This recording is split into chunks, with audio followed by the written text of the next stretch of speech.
अस्सलाम अलैकुम। कैसे आप सब? उम्मीद करती हूँ कि आप सब ठीक होंगे। अल्लाह का शुक्र है मैं भी बिल्कुल ठीक हूँ। तो आज ना मैं अपने हस्बैंड की फरमाइश पर बना रही हूँ मज़ेदार सा पकोड़ा पुलाव। और ये मैंने पहले भी रेसिपी आप लोगों के साथ शेयर की हुई है। मुझे ये बनाते बनाते ना रमज़ान याद आ गया, क्योंकि मैंने फ़र्स्ट टाइम जो पकोड़ा पुलाव बनाया ना, ये जो रमज़ान गुजर के गया है ना, इसमें मैंने बनाया था इफ्तारी में। तो सेम उसी टाइम पे मैंने स्टार्ट किया और ऐसा लग रहा था, मुझे रमज़ान की बहुत ही ज़्यादा याद आई। और मैंने पहले भी वीडियो अपलोड की हुई है, वो भी मैंने बड़ी अच्छी अच्छी वीडियोस ना आप लोगों के साथ शेयर की हुई हैं, सहरी और इफ्तारी की, रमज़ान की। तो अगर आपने वो वाली वीडियोस नहीं ना देखी तो वो भी जाके देखिएगा, बड़ी मज़े की वो भी वीडियोस हैं। तो मैंने पकोड़ा पुलाव तब बनाया था और आज हस्बैंड कह रहे थे बहुत ही टाइम हो गया हम लोगों ने ना पकोड़ा पुलाव नहीं बनाया, तो आज ना फिर तुम बनाओ। तो बहुत ही पसंद है मेरे हस्बैंड को, मुझे भी बहुत ज़्यादा अच्छा लगता है। अगर आप लोगों ने ट्राई नहीं ना किया तो जिस तरह से मैं बना रही हूँ आप लोग भी लाजमी ट्राई कीजिएगा, इंशाल्लाह मुझे पता है आपको बहुत ही ज़्यादा अच्छा लगेगा। अच्छा, अगर अलग से पकोड़े खाएं और साथ में फिर चावल हो, वो फिर उस तरह से मज़ा नहीं आता। अगर अंदर दम में लगा देना पकोड़े तो वो बहुत ज़्यादा सॉफ्ट सॉफ्ट पकोड़े हो जाते हैं और बहुत ही ज़्यादा मज़े के लगते हैं। तो यहाँ पे सबसे पहले ना जो मैंने तैयारी स्टार्ट की है वो मैंने की है पकोड़ों की। मैंने कहा ये पकोड़ों का मसाला बना के बंदा साइड पे रख दे। अच्छा, यहाँ पे मैंने क्या किया, एक ही टोकरी में मैंने प्याज भी काट लिए, धनिया भी काट लिया और साथ में आलू भी काट लिए। तो हरी मिर्चें धो के ना फिर वो भी मैंने इसी में काट ली। मैंने कहा एक ही टोकरी में सारा कुछ जल्दी जल्दी काट लूँ, क्योंकि टाइम बहुत ज़्यादा हो गया था और ये कोई कड़वे प्याज है ना, इन्होंने मुझे इतना कोई रुला दिया ना। अच्छा, तब मैं जब तारी में बनाती थी ना, तब भी मेरे आंखों में से ऐसे ही आंसू होते थे और आज फिर मैं बना रही हूँ तो ऐसे ही आंखों में से आंसू हैं। तो बहुत बाज़ औक़ात मैं काटती हूँ प्याज, लेकिन इस तरह से आंसू नहीं आते। लेकिन इस रमज़ान की याद ताज़ा होनी थी तो बहुत ही याद किया मैंने। तो बड़ा ही अच्छा, अल्लाह का शुक्र है हमारा रमज़ान भी गुजरा था। तो मेरा जो चैनल मोनेटाइज हुआ था ना वो भी रमज़ान में ही हुआ है। तो बहुत ही अच्छी अच्छी यादें हैं उस रमज़ान के साथ। तो वो वीडियोस जाके देखिएगा आप। तो इतनी कोई आंखों में से आंसू आए थे और मिर्चों वाले मेरे हाथ है तो मेरे से ना साफ़ नहीं हुई थी आंखें। तो यहाँ पे मैंने कहा अपने हस्बैंड से मेरे ये आंसू ही साफ़ कर दें, कम से कम खड़े तो हैं ही आप पास। तो साथ में हरी मिर्चें भी काट रही थी। अच्छा, पकोड़े थोड़े से स्पाइसी बनाऊंगी। अच्छा, बच्चों के गले ख़राब है तो उनको नहीं मैं ये चावल और पकोड़े दूंगी। उनको खांसी है, गले ख़राब है, साथ में नूर जो वॉमिट भी करती है। जाहिर सी बात, जब गला ख़राब होता है ना तो वो बच्चों को वॉमिट आ जाती है गले की वजह से। तो साथ में मैं कोई चटनी नहीं बनाऊंगी, साथ में सिर्फ मैं बनाऊंगी सैलड, वो भी प्याज और टमाटर का। वैसे तो साथ में हरी चटनी भी बहुत ज़्यादा मज़े की लगती है, उससे ना इसका बहुत ही ज़्यादा मज़ा दुबाला होता है। लेकिन मैं कोई नहीं बना रही थी हरी चटनी, मैंने कहा आज हरी चटनी के बिना ही जाने देते हैं। और जो चावल मैंने लिया है ना वो टोटा वाला लिया है, तो मेरे पास दूसरा चावल पड़ा हुआ नहीं था, ये टोटे वाला ही पड़ा था। तो मैंने कहा चलें इसी से काम चलाते हैं, तो यही मैं इस्तेमाल करती हूँ। तो यहाँ पे ये अनाज बेसन ही यूज़ करती हूँ। अच्छा, मैंने पिछली दफ़ा जब पकोड़े बनाए थे ना, कड़ी आप लोग के साथ शेयर की थी, तो कमेंट आया था कि इस तरह के ना जो प्रोडक्ट्स होते हैं, चीज़ें जो होती हैं इस तरह की, इन्हें छान के इस्तेमाल करना चाहिए। ये अनाज का ना बिल्कुल साफ़ सुथरा बेसन है, कोई इसमें कीड़ा मकोड़ा कुछ भी नहीं। बहुत टाइम से हम लोग ये यूज़ कर रहे हैं, इतना कोई अच्छा ये बेसन है ना, और कोई बेसन हम लोग को अच्छा लगता ही नहीं है। हम सब घर वाले ये वाला अनाज बेसन ही यूज़ करते हैं। बेशक रमज़ान हो, रमज़ान में पकोड़े हम लोगों ने बनाने हो, इसकी खुशबू बहुत ज़्यादा प्यारी है और उसके अलावा इसके पकोड़े बहुत ज़्यादा क्रिस्पी बनते हैं, एक अलग सा जायका है। बहुत ही अच्छा ये बेसन है, तो हम लोग ऐसे यही यूज़ करते हैं और इसको कोई छानते नहीं है, ऐसे हम लोग डायरेक्ट डाल देते हैं, क्योंकि ये है ही इतना अच्छा, इसको छानने की ज़रूरत है ही नहीं, बिल्कुल साफ़ सुथरा है। तो यहाँ पे ना मैं अब बना लूँगी पकोड़ों का मलीदा। तो मैंने पानी इसमें डाला, साथ में बेसन डाला, तो मैंने कहा इसको बना के मैं साइड पे रखती हूँ। और चावलों के लिए भी मैंने प्याज काट लिया, साथ में मैंने टमाटर काट लिया और उसके बाद मैंने कहा पहले पकोड़े में फ्राई कर लेती हूँ। अच्छा, जब रमज़ान होता है तब पकोड़े फ्राई करो तो उसका जो ऑयल है ना वो आप लोग साइड पे रख सकते हैं, क्योंकि फिर आपको बार बार पकोड़े फ्राई करने होते हैं। तो अब क्या था, मैंने कहा कि पकोड़े तो फ्राई करने हैं लेकिन उसका जो ऑयल होगा ना वो मुझे फिर सेपरेट से मैं कहाँ रखूँगी, फिर इस तरह से वो रोटियों के ऊपर बिल्कुल भी नहीं अच्छा लगता, वो फिर थोड़ा सा स्पाइसी स्पाइसी होता है।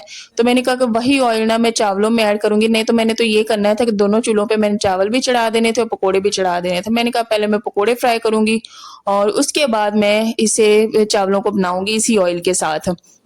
मैंने कहा सारी चीज़ें काट के रख देती हूँ। अच्छा शाम का टाइम था, इतना कोई मज़े का इस्लामाबाद में मौसम हुआ है ना, इतना कोई प्यारा खूबसूरत, इतनी कोई ठंडी हवा चल रही है ना, हम लोग अभी शाम को बाई से होके आए हैं, अच्छे से वॉक करके हम लोग बच्चों को साथ लेके गए हैं। ऐसी वाइब्स आई थी जैसे बस सर्दी आने वाली है, बाहर निकलूँ तो मैंने कहा ये तो बस सर्दी वाला मौसम बनता ही जा रहा है। अगर तो ऐसे ही इस्लामाबाद में बारिशें होती रही तो बहुत ही जल्दी सर्दी आने वाली है।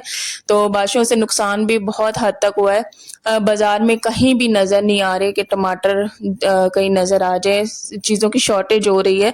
तो सैलाब ने ना बहुत ज़्यादा तबाही मचा दी हुई है। अल्लाह से दुआ है बारिश हो, रहमत की हो, लेकिन इतनी ज़्यादा भी बारिशें ना हों कि सैलाब की सूरत में वो हो जाए। तो अल्लाह सबको अपने हिफ्ज़ व अमान में रखे, सबके लिए आसानियाँ पैदा करे।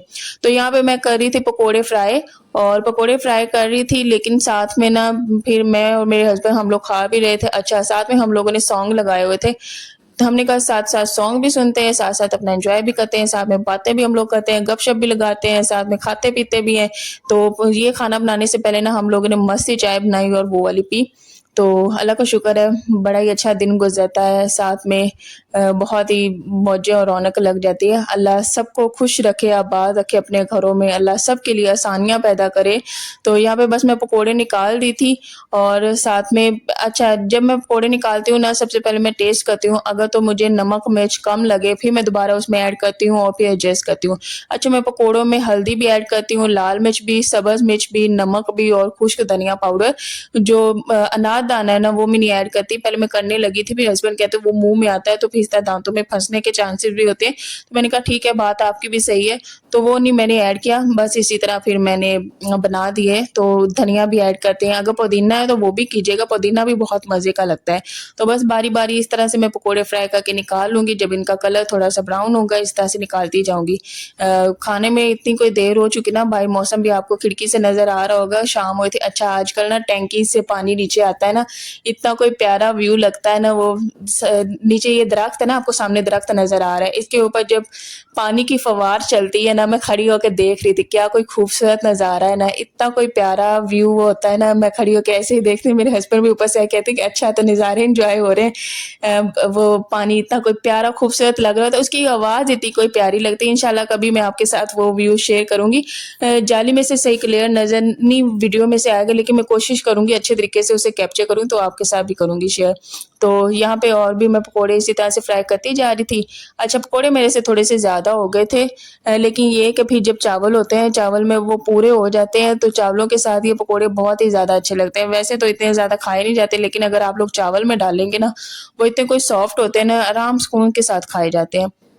या मैंने सारे पकोड़े निकाल दिए, कोई मैंने नीचे अखबार नहीं बिछाया, मैंने कहा इसी तरह सही है।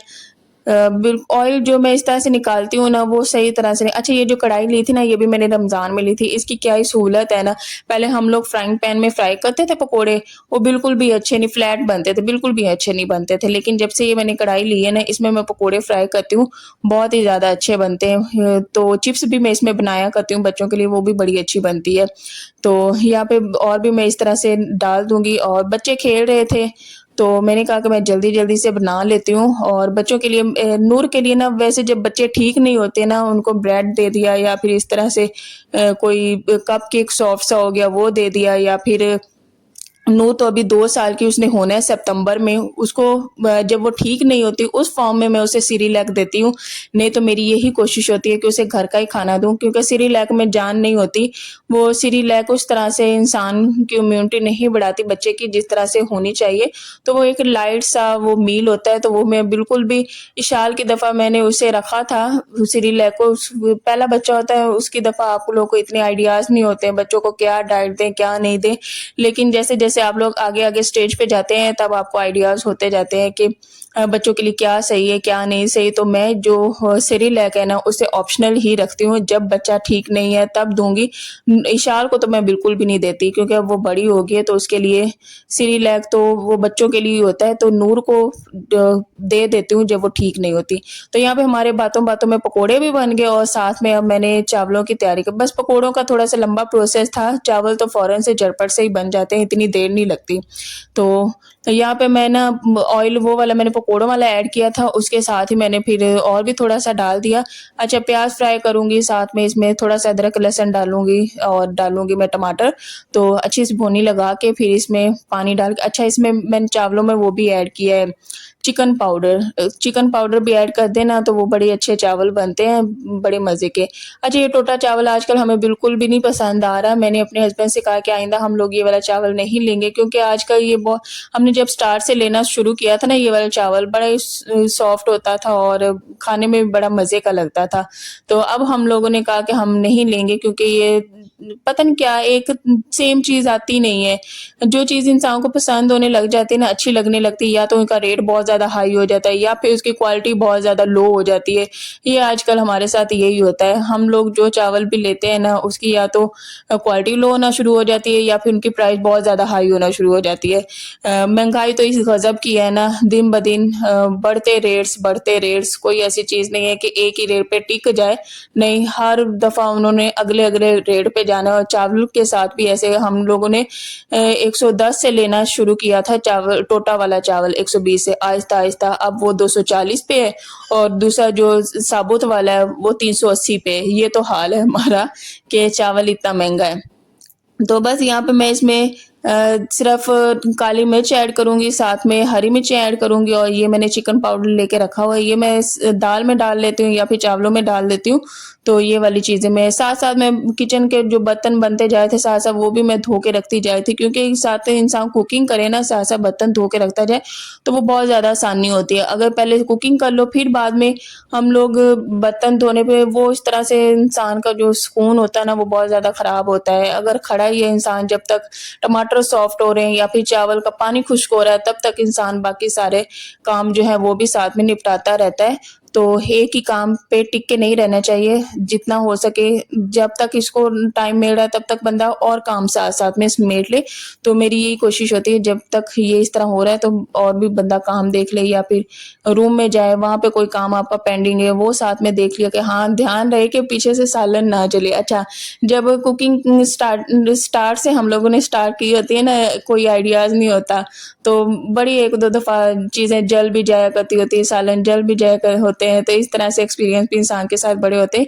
ये कुकिंग एक ही दफ़ा में इंसान को नहीं होते, इसके साथ एक्सपीरियंस कर के फिर इंसान थोड़ा-सा परफेक्ट होता है। तो स्टार्टिंग में मेरी कुकिंग इतनी अच्छी नहीं थी, लेकिन अब मैं अल्हम्दुलिल्लाह कहती हूँ कि मेरी कुकिंग बहुत ज़्यादा अच्छी है। सालन, सब्ज़ी, चावल हर चीज़ मैं बहुत ज़्यादा परफेक्ट बना लेती हूँ। तो ज़ाहिर-सी बात है, इंसान जैसे-जैसे आगे-आगे करता जाता है, वो उसको एक्सपीरियंस होता है और वो सीखता चला जाता है।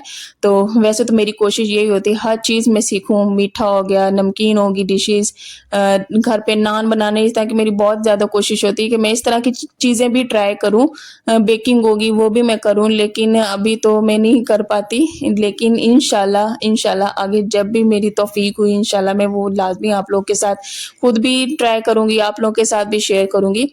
तो यहाँ पे बस हमारा पानी खुश्क हो गया, तो इस स्टेज पे हम लोगों ने पकोड़े सारे रख देने और फिर हम लोगों ने दम देना है 15 से 20 मिनट का। तो ये पुलाव इतना कोई मज़े का बनेगा, इवन कि आप लोग के बच्चों को भी बहुत ज़्यादा पसंद आएगा। मेरे कहने पे ये लाज़मी ट्राई कीजिएगा और कमेंट्स में लाज़मी बताना है, ट्राई करके फिर आप लोगों ने कमेंट्स में बताना है कि कैसे आप बने थे, और वैसे भी कमेंट्स किया करें। मुझे आपके कमेंट्स बहुत ज़्यादा अच्छे लगते हैं और वैसे भी मुझे आप सबके कमेंट्स का बहुत ज़्यादा इंतज़ार होता है। मैं रात को बैठ के ना आप सबके कमेंट्स का रिप्लाई करती हूँ। तो सारा दिन काम-शाम निपटा के मुझे सारा दिन इंतज़ार रहता है जल्दी से रात हो और मैं रात को बैठ के आप सबके कमेंट्स पढूँ, आप सबके कमेंट्स का रिप्लाई करूँ। तो आप सब कमेंट्स किया करें, मुझे बहुत ही ज़्यादा अच्छा लगता है, और मेरे चैनल को शेयर, लाइक एंड सब्सक्राइब किया करें जो भी मेरे चैनल पर नए हैं, और कमेंट्स में बताना है कि आज का पकोड़ा पुलाव कैसा बना है। पहले भी मैंने रमज़ान में शेयर किया, वो भी आप पीछे से जाके देख सकते हैं वीडियो, वो भी बहुत ही अच्छी मैंने शेयर की है। तो यहाँ पे अब लोग हम बैठ के खाना खाएँगे। बच्चों को मैंने कार्टून लगा के दे दिए थे, क्योंकि फिर बच्चों का दिल तो करता है, अगर बच्चे ठीक नहीं है, मेरी यही कोशिश होती है कि बच्चों को किसी और तरफ उनका ध्यान कन्वर्ट कर दूँ और फिर हम लोग खाना खाएँ। तो बच्चे देख रहे हो तो फिर इस तरह से मुझे अच्छा नहीं लगता कि उनका भी दिल करता है।